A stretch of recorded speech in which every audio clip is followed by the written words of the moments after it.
കഴിഞ്ഞ 82 വർഷക്കാലമായി വൈദ്യുതി ഇല്ലാതിരുന്ന വണ്ടിപ്പെരിയാർ നെല്ലിമല എസ്റ്റേറ്റിലെ മുനിയാണ്ടി ക്ഷേത്രത്തിൽ വാർഡ് മെമ്പറുടെ പ്രത്യേക താൽപര്യപ്രകാരം വൈദ്യുതീകരണം നടത്തി. ഇതിന്റെ ഭാഗമായി നടന്ന ഉദ്ഘാടനം Vandiperiyar assistant executive engineer K Murugaiah നിർവഹിച്ചു. റെയിൻബോ ന്യൂസ് വാർത്തകൾ നിങ്ങൾക്കായി അവതരിപ്പിക്കുന്നത് സെന്റ് Mary school of nursing and technology, Pambanar PO, Peermade.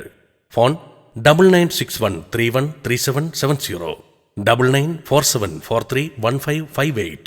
കേന്ദ്ര ഗവൺമെന്റിന്റെ BSS അംഗീകാരത്തോടുകൂടിയും IIE അംഗീകാരത്തോടുകൂടിയും കേരള ഗവൺമെന്റിന്റെ റൂട്രോണിക്സ് അംഗീകാരത്തോടുകൂടിയും കഴിഞ്ഞ 15 വർഷങ്ങളായി പ്രവർത്തിക്കുന്ന സ്ഥാപനം. തോട്ടം മേഖലയായ വണ്ടിപ്പെരിയാർ നെല്ലിമല എസ്റ്റേറ്റിൽ തമിഴ് വംശജരാണ് ഏറ്റവും അധികം അധിവസിച്ചു വരുന്നത്. തമിഴ്നാട്ടിൽ നിന്നും ബ്രിട്ടീഷ് ഭരണകാലത്ത് എത്തിയ ആളുകൾ ആയതുകൊണ്ട് തന്നെ തമിഴ് ദൈവങ്ങളെയാണ് ഇവർ പൂജിച്ചു വരുന്നത്. ഈ എസ്റ്റേറ്റ് മേഖലയിൽ ക്ഷേത്രങ്ങളിൽ പ്രതിഷ്ഠിച്ചിരിക്കുന്നത് കൂടുതലും തമിഴ് ദൈവങ്ങളാണ്. ഇങ്ങനെ കഴിഞ്ഞ 82 വർഷങ്ങൾക്ക് മുൻപ് സ്ഥാപിച്ച നെല്ലിമല മുനിയാണ്ടി ക്ഷേത്രത്തിൽ വൈദ്യുതീകരണം എന്നത് വളരെ കാലത്തെ പഴക്കമാണ് ഉള്ളത്. ഇത് സാധ്യമാക്കുക എന്ന ലക്ഷ്യത്തോടു കൂടിയാണ് വണ്ടിപ്പെരിയാർ ഗ്രാമപഞ്ചായത്ത് 5ാം വാർഡ് മെമ്പർ കൗസല്യ രാമറിന്റെ പ്രത്യേക താൽപര്യാർത്ഥം മുനിയാണ്ടി ക്ഷേത്രത്തിൽ വൈദ്യുതീകരണം നടത്തിയത്.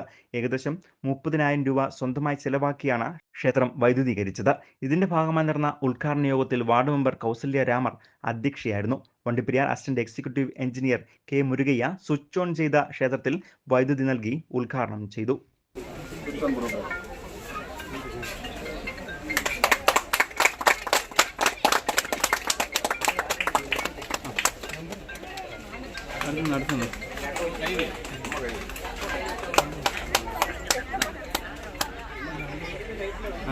യോഗത്തിൽ CPI Peermade area secretary VK Babukutty, 4ാം ward member Mariyappan, contractor Rohin തുടങ്ങിയവർ ആശംസകൾ അർപ്പിച്ചുകൊണ്ട് സംസാരിച്ചു.